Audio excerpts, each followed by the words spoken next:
This is T West. Welcome to Afro Synergy.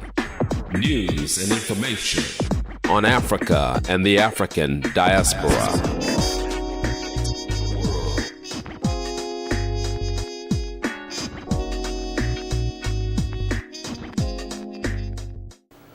Will United Nations Ban Ki-moon obey Zionists and not attend summit in Iran?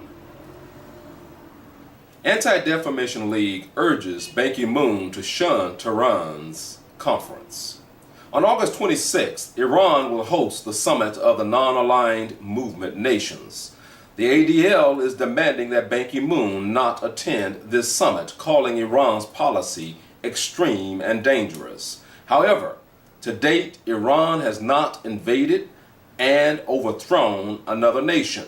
It has not occupied and had its feet upon the throats of another people for more than 60 years. It has not influenced Western nations into conspiring and starting wars throughout the world. These are attributes of the Zionist state of Israel and the wealthy merchant bankers who embrace its savage policies. This is the truth speech that deceivers tend to call hate speech. Again, truth speech. If the Zionists had a strong argument with valid points, they could discuss and debate these things in a public forum without calling on corporate entities to censor, to remove, and to burn the truth, as they have burned many books in the past, in Africa and elsewhere in the world. The non-aligned movement is made up of 120 nations, often referred to as the developing nations. For the next 3 years, Iran will hold the presidency position within this organization. Those of you who have been following the Afro Synergy channel are aware of the attacks that Anti-Defamation League's president, Abraham Foxman, has leveled at me about the illegal organ harvesting that Israelis are at the center of. Yes, I did say the Israelis are at the center of, whether it's happening in the United States, anywhere in Africa, or anywhere in the world. Ground zero for illegal organ harvesting is, in fact, the Zionist.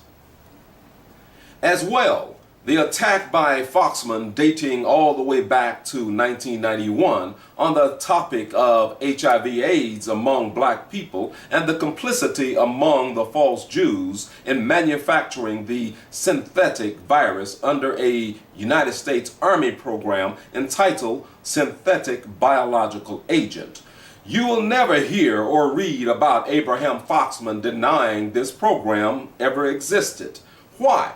It is because it can easily be shown that this program existed, just as the program where American doctors intentionally infected Guatemalan women with syphilis and gonorrhea is easily proven. The same program in the United States referred to as the Tuskegee experiment involving black men. These same doctors were used in Guatemala. This is the same Abraham Foxman who challenged me in 1991, indicating that HIV/AIDS affects all people equally. I repeat, equally, when in fact it clearly does not. The Ashkenazim, the group of which Foxman is a part of, rarely contracts HIV/AIDS because of a convenient genetic condition called CCR5 Delta 32 negative. Virtually all African peoples are CCR5 Delta 32 positive, a natural thing genetically. Now, in 1991, this synthetic virus, manufactured under what was called United States Public Law 91-171, was affecting black women in the United States of America at a rate 6 times that of white women. However, today the rate is more than 20 times that of white women. Why? For your own reference, please refer to the CDC statistics. the Center for Disease Control. This is what Abraham Foxman is up against. It is the numbers compiled by the Center for Disease Control. I mentioned all of this to challenge any perceived credibility of Abraham Foxman, who has been the voice of the Anti-Defamation League for several decades. Just as those who boast about their leadership in microbiology and other areas were and are at the forefront in biological warfare programs in the United States and France, they are also at the forefront in dictating what the United Nations will or will not do. Zionists such as Foxman, Abraham Foxman, were behind the retraction of the Goldstone report by Richard Goldstone of South Africa that was critical of the crimes committed by the Zionist state of Israel against the Palestinian people of Gaza between December of 2008 and January of 2009 in what Israel called Operation Cast Lead. And cast lead they did, because many Palestinians were murdered. More than 1,700 Palestinians, mostly civilians, were killed and more than 8,000 injured. Where is the Saudis and the Qataris on this? Where? They're all talk. They roll with the killers within the Zionist entity. We saw it in Libya, and now we see it in Syria. And of course, we also saw it with Iraq under George H. Bush, when the Saudis allowed the American forces to position themselves inside of Saudi Arabia, to have bases inside of Saudi Arabia. The Anti-Defamation League's letter to Ban Ki-moon indicated, "Your presence in the Iranian capital at this time will be counterproductive to the efforts of the international community to bring Iran into compliance with its obligations under the Treaty on the Non-Proliferation of Nuclear Weapons and abandon its nuclear weapons ambitions." Now, Foxman went on to say, the Secretary General should publicly commit that he will not go to Tehran to address the NAM conference. We strongly believe that such a visit will be a grave mistake and serve to legitimize and bolster the Iranian regime and its extreme and dangerous policies. Again, those are the words of Abraham Foxman of the Anti-Defamation League. And he went on to say, at a time when responsible members of the international community are working together to pressure Iran to give up its nuclear programs by increasing its isolation, we would expect the Secretary General, talking about Ban Ki-moon, to express support for that effort by announcing he will not be traveling to Tehran. His apparent hesitation to make such an announcement is inexplicable.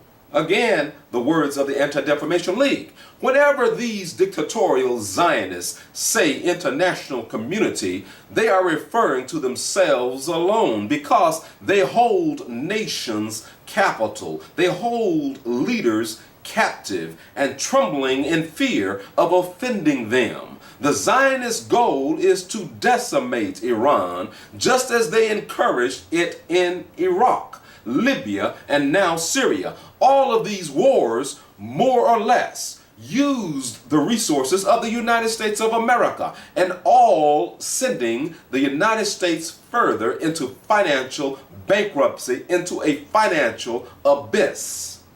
Now, presidential candidate Mitt Romney, again, who is the current presidential candidate, has made it very clear that he will do the will of the Zionists without asking any questions, just as George W. Bush did.